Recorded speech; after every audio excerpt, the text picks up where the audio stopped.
ప్రీతి లాంటి వాళ్ళకు కూడా వీళ్ళే అలవాటు చేశారు అని కూడా శేఖర్ భాష అలిగేషన్స్ చేయడం అనేది జరిగింది.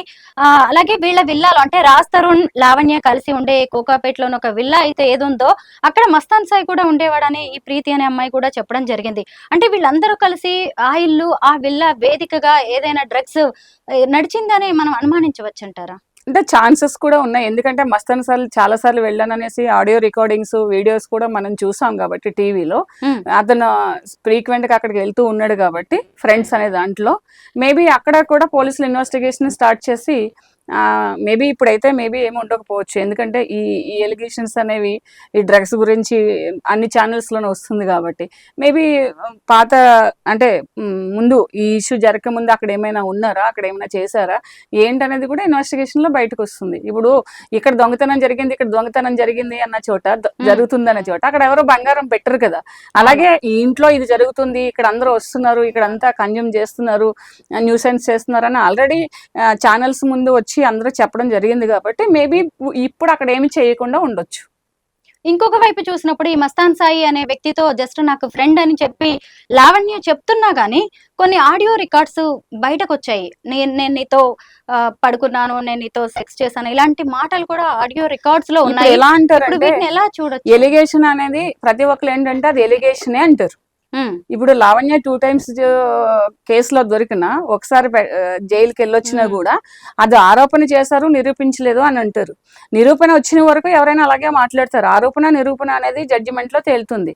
సో దట్ అలాగే ఏంటంటే మస్తాన్ సాయి ఫ్రెండా, లవ్వరా ఏంటి అనేది వేరే ఇన్వెస్టిగేషన్ లో కూడా బయటకు వస్తుంది.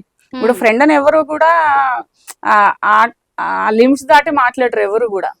ఇప్పుడు ఒక ఫ్రెండ్ అని పిలిచి వేరే విధంగా తిట్టడము అట్లా కూడా ఒక లాంగ్వేజ్, ఒక స్లాంగ్ మనం మాట్లాడము కదా. సో వాళ్ళిద్దరికి ఏమి రిలేషన్ ఉంది ఏంటి అనేది ఇన్వెస్టిగేషన్ లో ప్రాపర్ గా ఒక దాంట్లో కాకపోయినా ఒక దాంట్లో ఏదో రోజున బయటకు రావాల్సింది, అది వస్తుంది కూడా. ప్రీతి, ఉదయ్ లాంటి వాళ్ళు కూడా మనకి ఈ డ్రగ్స్ కన్జ్యూమర్స్ గా, విక్టిమ్స్ గా కనిపిస్తూ ఉన్నారు.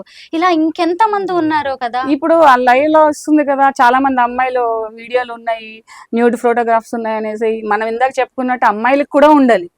అంటే జనరల్ గా ఏంటంటే అమ్మాయిలు కూడా ఎట్లా అంటే దొంగతనం చేసైనా, ఏది చేసైనా, డ్రగ్స్ అమ్మైనా, ఏది చేసైనా ఒక మంచి కారు, మంచి డ్రెస్సింగ్ స్టైలు, మంచి ఫాస్ట్ లైఫ్ ఉంటే వాళ్ళకే ఫ్రెండ్స్ గా అట్రాక్ట్ అవుతారు. పాత సినిమాల్లో చూపించినట్టు ఒక కళ్ళద్దాలు పెట్టుకుని, ఒక కాటన్ షర్ట్ వేసుకొని, ఒక స్టూడియోస్ ఉంటే ఎవరు కూడా వాళ్ళతో కూడా మాట్లాడరు, ఏంటి ఇలా ఉన్నాడు అంటారు. సో అట్రాక్షన్ ఎప్పుడు కూడా అది డేంజరే. అట్రాక్షన్ ఎప్పుడు కూడా అది ఎదుటి వాళ్ళ లైఫ్ ని కూడా స్పాయిల్ చేస్తుంది, వాళ్ళ లైఫ్ తో పాటు. అంటే టూ మచ్ ఆఫ్ ఎక్స్పోజర్ అనేది ఏం చేస్తుంది అంటే ఇది చేస్తుంది. అమ్మాయిలు కూడా ఇంతమంది, ఒక 100 అమ్మాయిలు, 50 మంది అమ్మాయిలు, అతనికే ఫ్రెండ్స్ ఎందుకు కావాలి, అతనే ఎందుకు ట్రాప్ చేయాలి? అమ్మాయిలు ఇప్పుడు అంతా తెలివిగా ఉంటున్నారు, అంతా చదువుకుంటున్నారు, మొబైల్స్ తెలుసు, రికార్డింగ్ చేస్తున్నారా, వీడియోలు చేస్తున్నారా. ఒక ట్రయల్ రూమ్ లోకి వెళ్ళినప్పుడు డ్రెస్ చేంజ్ చేసుకున్నప్పుడే మనం అంతా లైవ్ మనం వీడియోలు చేసినప్పుడు చెప్తున్నాం, అక్కడ సీసీ కెమెరాలు ఉన్నాయా, ఏమున్నాయో చూసుకోండి, జాగ్రత్త, మీ కెరియర్, మీ ఫ్యూచర్ జాగ్రత్త అని మనం చెప్తున్నాం. అలా చెప్పినప్పుడు మరి అతను వీడియోలు తీస్తున్నాడు అంటే విత్ కన్సెంట్ ఆఫ్ వాళ్ళతో తీస్తున్నాడా, లేకపోతే వాళ్ళకి తెలియకుండా తీస్తున్నాడా వీడియోలు అనేది బయటకు రావాలి కదా. అమ్మాయిల వీడియోలు అన్ని ఉన్నాయి, న్యూడ్ ఫోటోగ్రాఫ్స్ ఉన్నాయంటే అతని దగ్గర న్యూడ్ గా ఉండవలసిన అవసరం వీళ్ళే ఉంది. వీళ్ళింటికి వచ్చైతే తీయడు కదా న్యూడ్ ఫోటోగ్రాఫ్స్. అంటే అమ్మాయిలు కూడా ఫాల్ట్ ఉందని మనం ఇక్కడ అనుకోవాలి. సో అమ్మాయిలు విక్టిమ్స్, అమ్మాయి ఆల్వేజ్ విక్టిమ్స్, ఆల్వేజ్ మన సింపతి, మన కన్సర్న్ వాళ్ళ మీద ఉంటుంది, వాళ్ళు బాగుండాలి అనేసి. అమ్మాయిలు ఏదో ఒక రోజుని సెన్సిటివ్ గా తయారవుతారు, అమ్మాయిలు చాలా తొందరగా హర్ట్ అవుతారు, కరెక్టే. కానీ ఏ టైంలో ఆయన వీడియోలు తీసాడు, ఏ టైంలో వీళ్ళు న్యూడ్గా ఉండవలసి వచ్చింది, అదంతా కూడా ఇప్పుడు క్వశ్చన్ మార్కే అవుతుంది కదా. ఇప్పుడు దాని గురించి మనం ఎలా మాట్లాడుకుంటాం? వాళ్ళ కన్సెంట్ లేని జనరల్ గా ఒక న్యూడ్ ఫోటోగ్రాఫ్స్ ఎలా వస్తాయి అతనికి, ఒక న్యూడ్ వీడియోస్ ఎట్లా వస్తాయి అంటే అతని అంతమందితో ఇతనికి ఇంటిమసీ ఉందా, అంతమందితో ఇతనికి అఫైర్ ఉందా, అంతమంది అమ్మాయిలు ట్రాప్ చేశాడా, అమ్మాయిలు విత్ కన్సెంట్ వెళ్ళారా అంటే అమ్మాయిలు తెలిసి ఎవరో వెళ్ళరు అంటారు. అట్లీస్ట్ ఒక అతనితో ట్రావెల్ చేసినప్పుడు కొంచెం అతన్ని అబ్జర్వ్ చేసుకోవాల్సిన పరిస్థితి అమ్మాయిలకు కూడా ఉంటుంది కదా. ఇప్పుడు స్మోక్ చేస్తేనే పక్క వాళ్ళు ఎవరైనా స్మోక్ చేస్తే మనకు స్మెల్ వస్తుంది, పక్క వాళ్ళు ఎవరైనా తాగితే మనకు స్మెల్ వస్తుంది. మరి అబ్బాయితో ఫ్రెండ్లీగా ఉన్న వాళ్ళకి అతను ఏం తింటున్నాడు, ఏం తాగుతున్నాడు, ఎలా బిహేవ్ చేస్తున్నాడు, నార్మల్ యాటిట్యూడ్ ఉందా? మస్తాన్ సాయి కాదు, any person, male or female, girl or boy, drugs తీసుకున్నారా, తాగారా, ఏం తీసుకుంటున్నారు అనేది ఎదుటి వాళ్ళు అబ్జర్వ్ చేసుకోవాలని అంత అజ్ఞానంలో ఉన్నప్పుడు ఏమి మనము మాట్లాడతాం వాళ్ళ గురించి? ఇక్కడే మేము ఒక టీవీ ఛానల్ లైవ్ షోకి వచ్చినప్పుడు కూడా లావణ్య మస్తాన్ సాయికి కాల్ చేయడం జరిగింది. ఎందుకంటే ఆమె మీద డ్రగ్స్ అలిగేషన్స్ వచ్చినప్పుడు ఆమె వెంటనే మస్తాన్ సాయి కాల్ చేసి, సాయి చెప్పు చెప్పు నేనేమన్నా డ్రగ్స్ తీసుకునే మనిషినా, నా మీద ఇలాగా ఆరోపణలు చేస్తున్నారు అంటూ. అంటే తనతో కనెక్షన్ లో ఉన్నట్టే కదా మస్తాన్ సాయి అనే అబ్బాయి. ఇప్పుడు ఆడియోలు చూసినా, వీడియోలు చూసినా, ఛానల్స్లో చూసినా హీజ్ మై ఫ్రెండ్ అంటాను. పాత రోజుల్లో మై ఫ్రెండా, కొత్త రోజుల్లో మన ఫ్రెండా, ఇప్పుడు మన ఫ్రెండ్ అనేది.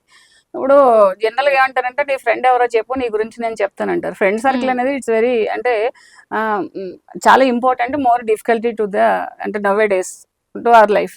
కానీ కొత్త వాళ్ళతో స్నేహాలు మనం ఎప్పుడు చెప్తుంటాం, కొత్త వాళ్ళతో ట్రావెలింగ్, కొత్త వాళ్ళతో ఈ వ్యవహారాలన్నీ కూడా ఆలోచించి చేసుకోవాలని చెప్తుంటాం. సో పాత రోజుల్లో ఫ్రెండ్ ఉన్నా అది నీకు ఎఫెక్టే, కొత్త రోజుల్లో ఫ్రెండ్ ఉన్నా నీకు ఎఫెక్టే. అతను దొంగగా మారినప్పుడు నీకు ఫ్రెండ్ అయినా బాధే, దొంగగా అయ్యుండి మంచిగా మారినా పాతది నీ మీద ఇన్ఫ్లెక్ట్ అవుతూ ఉంటుంది. సో దట్ ఈ ఇన్వెస్టిగేషన్ అంతా బయటికి రావాలి. ఇదంతా ఏంటంటే ఏది జరిగినా మన మంచికి అన్నట్టు ఇవన్నీ మంచికే వచ్చినాయి అని అనుకోవాలి. ఈ ఈ ఇన్సిడెంట్ని బట్టి ఈ జరిగే ఈ సినారీ అంతా చూస్తే చాలా మంది పేరెంట్స్ కూడా కొంచెం పిల్లల మీద కాన్సన్ట్రేట్ చేయాలి. రెస్టారెంట్కి వెళ్తున్నాం, ఫుడ్ కోర్ట్కి వెళ్తున్నాం అని అంటే మనం చాలా చోట్ల అబ్జర్వ్ చేస్తే అదే మంచి అడ్డాల్లాగా ఉన్నాయి. ఏంటంటే ఈ డ్రగ్స్ ఫెడ్లర్స్ కానీ చేసే వాళ్ళకి కానీ పబ్స్ కానీ ఇవన్నీ అంటే ఎక్కడైతే ఫుడ్, ఎక్కడైతే మన సిట్టింగ్ ప్లేసెస్ ఉంటాయో ఎక్కువ ఫుడ్ దగ్గరే. కాబట్టి ఇలాంటి వాటి వల్ల ఏంటంటే పేరెంట్స్ పిల్లలు కూడా కొంచెం జాగ్రత్త తీసుకొని బాగుపడాలనుకున్న వాళ్ళు కొంచెం జాగ్రత్తగా వ్యవహరించుకోవడం అనేది మంచిది.